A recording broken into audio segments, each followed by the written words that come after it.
va voir la même chose pour la fonction scanf. Cette fonction réalise le même traitement que la fonction fscanf, avec une seule différence que les caractères lus par scanf ne sont pas lus depuis un fichier, mais dans une chaîne de caractères. Dans tous les cas, il reste le point commun encore une fois, c'est le format. On va voir quelques exemples qui montrent l'utilité de la fonction scanf.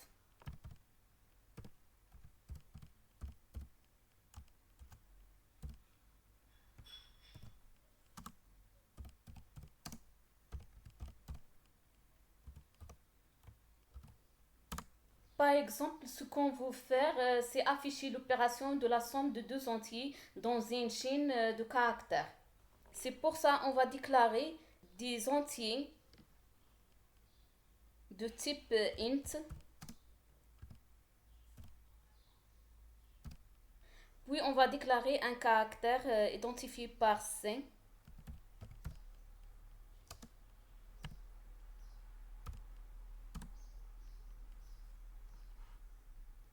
Ensuite, on va déclarer une chaîne de caractères identifiée par op. Dans cette chaîne de caractères, on va spécifier deux entiers, espace, puis le caractère plus, puis espace 3. Donc, on va utiliser scanf. On va mettre ici la chaîne de caractères op.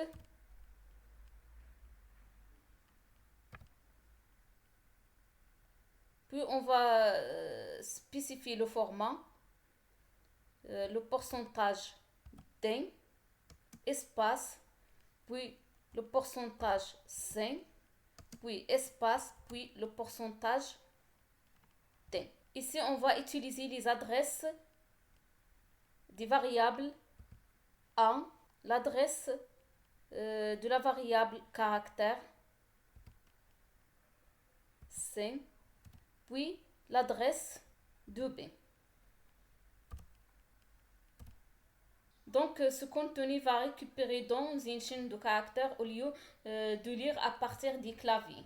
Donc, c'est pour ça qu'on va utiliser une chaîne de caractères identifiée par op, un entier dans lequel elle va lire le premier entier.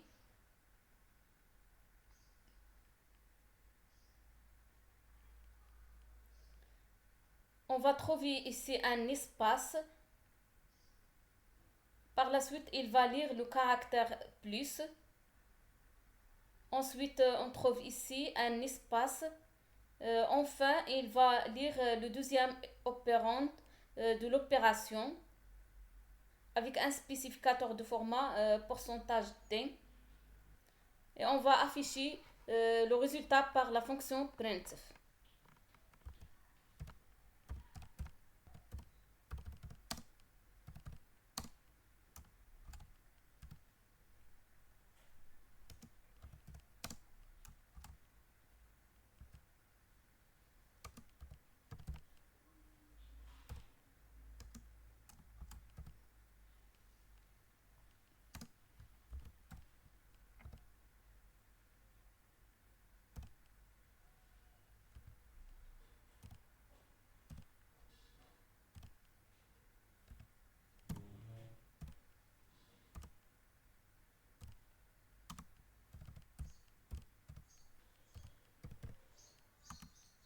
On va tester la compilation.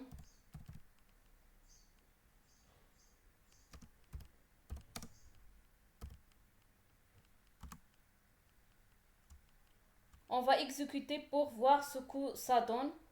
Et comme nous voyons, 7 plus 3 égale à 10, exactement le résultat sous 8.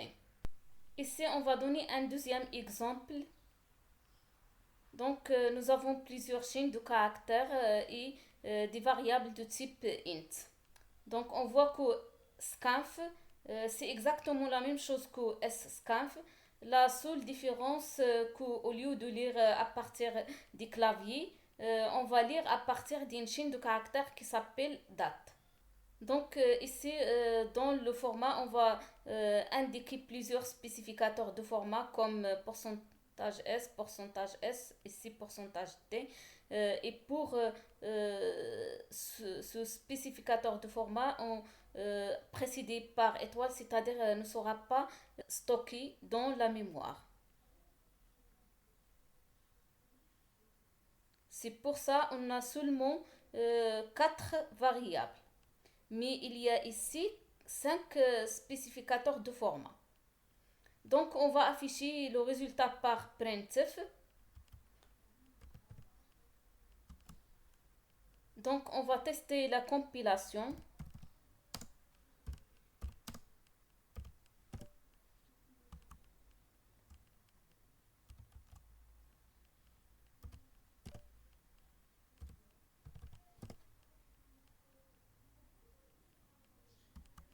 Et comme nous voyons ici, il va afficher bien sûr le jour, le nombre de jours, le mois et l'année.